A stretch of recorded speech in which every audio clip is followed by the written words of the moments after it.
الحمدللہ رب العالمین والصلاة والسلام علی رسول کریم اما بعد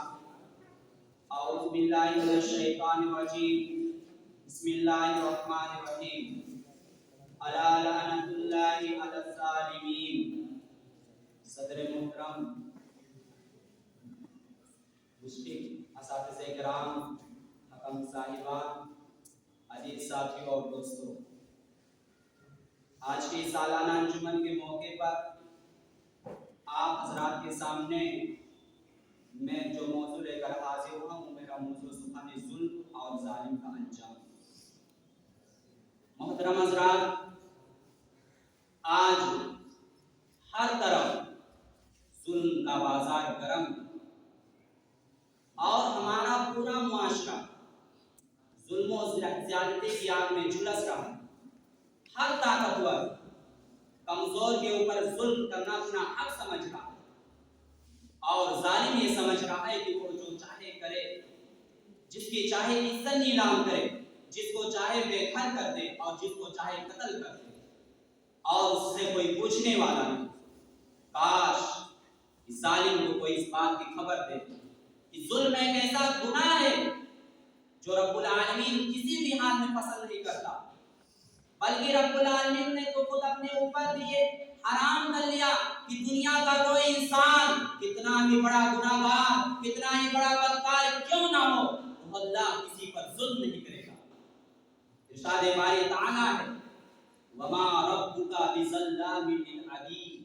اور اے میرے بندو، تمہارا رب تم پر ظلم کرنے والا ہے۔ اور حدیث قدسی کے اندر رب العالمین نے اپنے نبی جناب محمد رسول اللہ صلی اللہ علیہ وسلم کے ذریعے یہ پیغام دیا، یا عبادی انی حرمت الظلم علی نفسی، اے میرے بندو، میں نے خود اپنے اوپر بھی ظلم کو حرام کر دیا ہے، وجعلتہ بینکم محرما، اور میں نے اس ظلم کو تمہارے درمیان حرام کر دیا ہے، فلا تظالموا، لہذا اے میرے بندو تم ایک دوسرے پر ظلم نہ کرو۔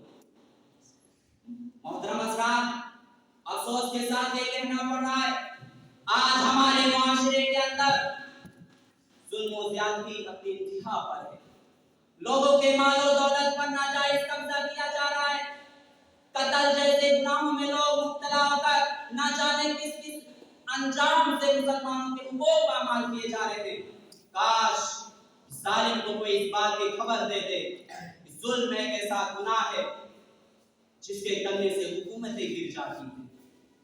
ارے وہ حاکم ختم ہو جاتے ہیں جو اپنے رعایا پر ظلم کریں، وہ خاندان فنا ہو جاتے ہیں جو خاندان ظلم کریں۔ وہ لوگوں عزت ذلت میں بدل جائے گا اگر ظلم کرو گے، عروج سوال میں بدل جائے گا اگر ظلم کرو گے۔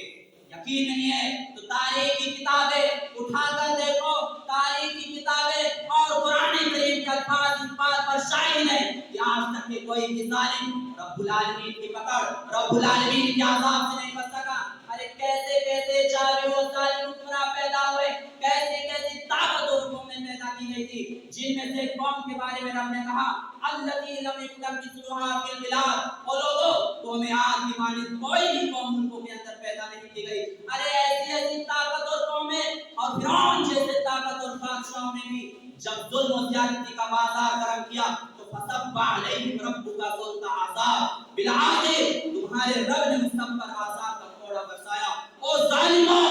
تمہیں رب العالمین کی پکڑ، تمہیں رب العالمین کے عذاب سے نہیں کوئی بچا سکتا۔ کیوں؟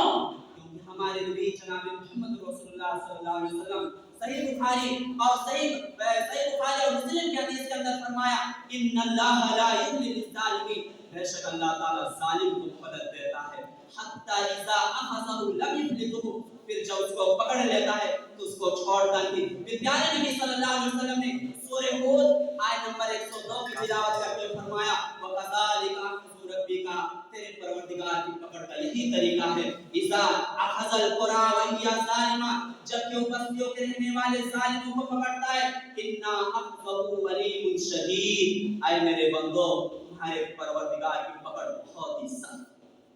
محترم حضرات، اسی لیے میرے نبی جناب محمد رسول اللہ صلی اللہ علیہ وسلم نے فرمایا تھا